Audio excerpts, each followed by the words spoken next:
Madame la Présidente, chère Sylvana, Madame la Secrétaire Générale Adjointe, chère Amina, chers amis, je suis ravi de prendre la parole à vos côtés aujourd'hui à l'occasion du sommet annuel de l'organisation Women Political Leaders autour du sujet crucial du leadership des femmes, c'est-à-dire les multiples façons dont les femmes se mobilisent, en dépit des difficultés, pour peser sur les grands enjeux qui animent nos sociétés, pour agir au sein de nos sociétés et relever nos défis contemporains.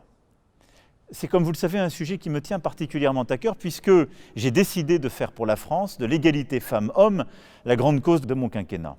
J'ai aussi porté ce sujet sur le plan européen comme international à travers une diplomatie féministe.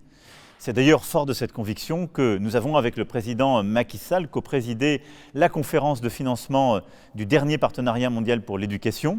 C'est aussi dans cet esprit que nous avons organisé, pour le G7 présidé par la France en 2019 à Biarritz, un travail intense en faveur justement des jeunes filles et des femmes, avec par exemple la volonté de favoriser l'adoption de nouvelles lois et mesures législatives en faveur de l'égalité femmes-hommes dans le monde, ou avec aussi le lancement du fonds AFAWA pour l'entrepreneuriat féminin en Afrique. Et nous poursuivrons cet engagement en accueillant à Paris du 30 juin au 2 juillet prochain le forum Génération Égalité que nous coprésidons avec le Mexique sous l'égide d'ONU Femmes. 25 ans après la conférence de Pékin, les États, les organisations internationales, la société civile, le secteur privé se réuniront pour porter des engagements concrets afin de faire progresser les droits des femmes et des jeunes filles partout dans le monde. Cette mobilisation est nécessaire car la situation que nous vivons aujourd'hui demeure à mes yeux très préoccupante. Nous connaissons à peu près tout ce qu'il faut faire en matière d'éducation, en matière d'accès à l'emploi, en matière d'égalité salariale, d'accès à l'entrepreneuriat ou aux responsabilités politiques. Ces défis, nous les relevons dans nos sociétés, nous devons continuer d'aller plus loin. Mais en même temps, à l'échelle de la planète, nous voyons un phénomène profond où la situation de l'égalité femmes-hommes est profondément menacée. Elle est menacée parce qu'elle a été fragilisée par la pandémie. En effet, les femmes ont été les premières victimes de celle-ci. Elles ont été au combat, au front, partout dans nos pays.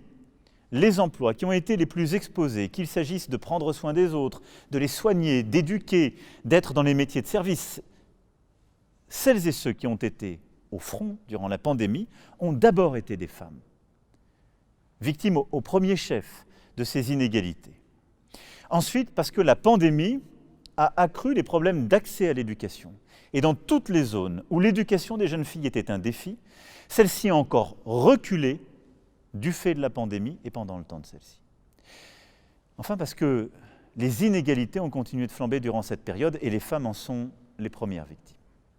Et puis à côté de tous ces phénomènes, nous voyons dans beaucoup de sociétés, y compris en Europe, monter une nouvelle période conservatrice, dans tous les sens du terme, qui remet en cause des droits fondamentaux que ces dernières décennies nous avaient permis de consolider.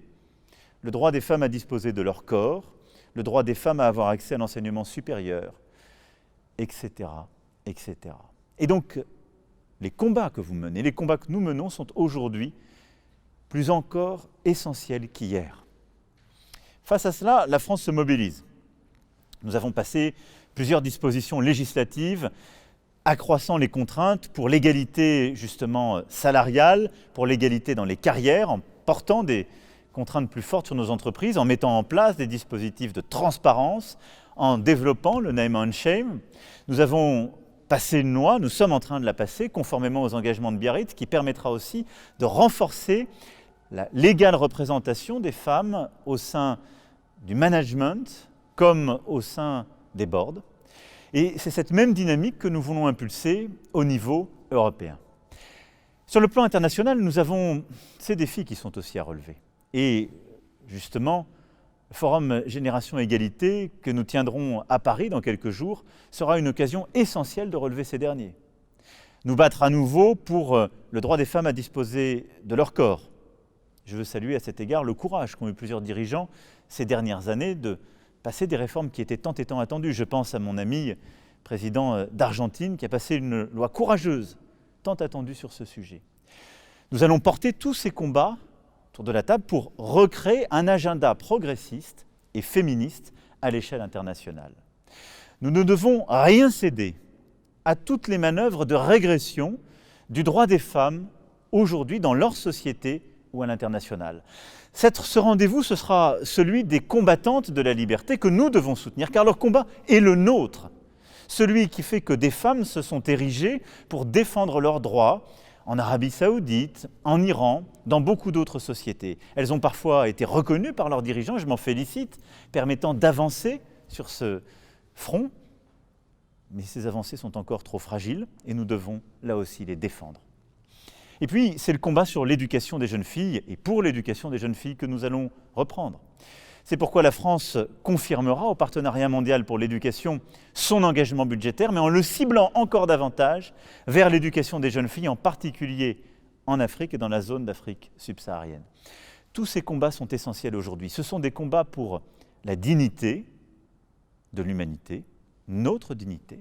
Ce sont des combats de justice. Ce sont aussi des combats d'efficacité. Aucune société ne réussira à relever les défis contemporains si elle se prive de la moitié de ses ressources vives, de sa force, d'une capacité à faire vivre, aussi bien dans le service public que dans les entreprises, ce qui est le cœur même de l'innovation, la diversité.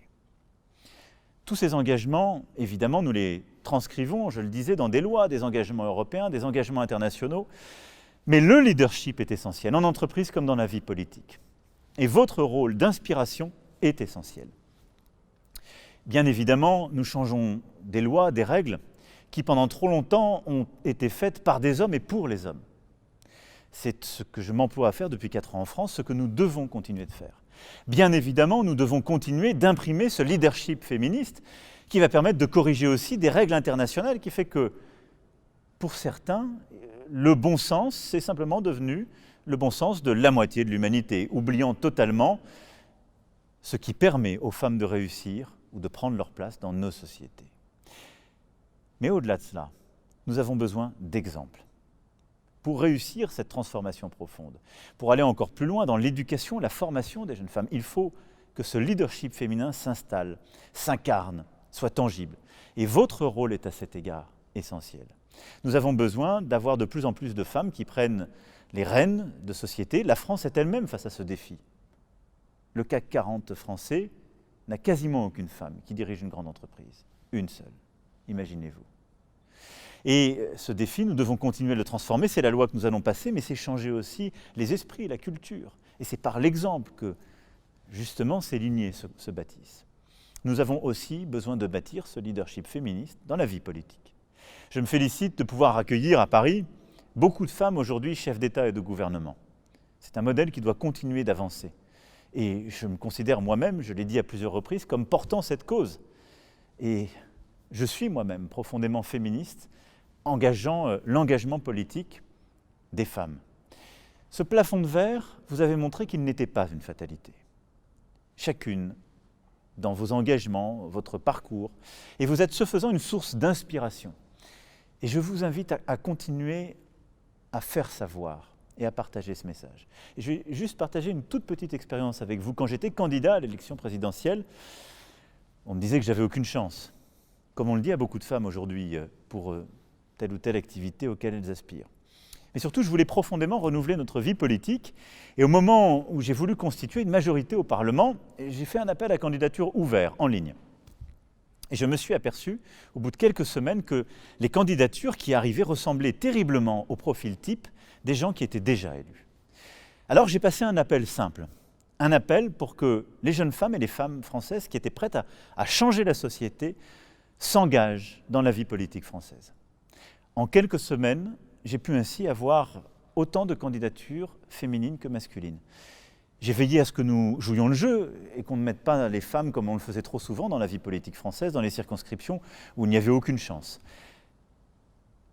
Le résultat était simple. La majorité politique qui porte le projet qui fut le mien en 2017 et qui est le mien aujourd'hui, elle est quasi paritaire, pour la première fois dans l'histoire de notre République. Là où l'Assemblée nationale française avait moins de 20% de femmes, le groupe majoritaire avait 47% de femmes. Il n'y a donc aucune fatalité. Il y a eu simplement 2 choses. La fin de l'autocensure. Des femmes qui ont écouté mon message se sont dit « pourquoi pas moi ?»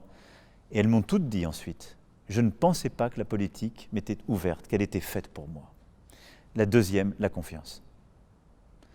Si nous arrivons, pas simplement par les lois, mais par le modèle que vous donnez, par les inspirations qui sont les vôtres, à lever l'autocensure qui existe dans trop d'esprits, de jeunes filles comme de beaucoup d'hommes. Et si nous arrivons à montrer que la confiance en société rend plus fort et que chacun a sa place à prendre, alors nous serons cette génération égalité à laquelle j'aspire. Je sais tous les combats qu'il y a devant nous. Je sais tous les combats que vous avez menés et que vous menez avec beaucoup de courage. C'est pourquoi je vous donne rendez-vous à Paris le 30 juin prochain pour donner un nouvel élan à notre mobilisation commune pour cette grande cause de l'égalité femmes-hommes. Je vous remercie.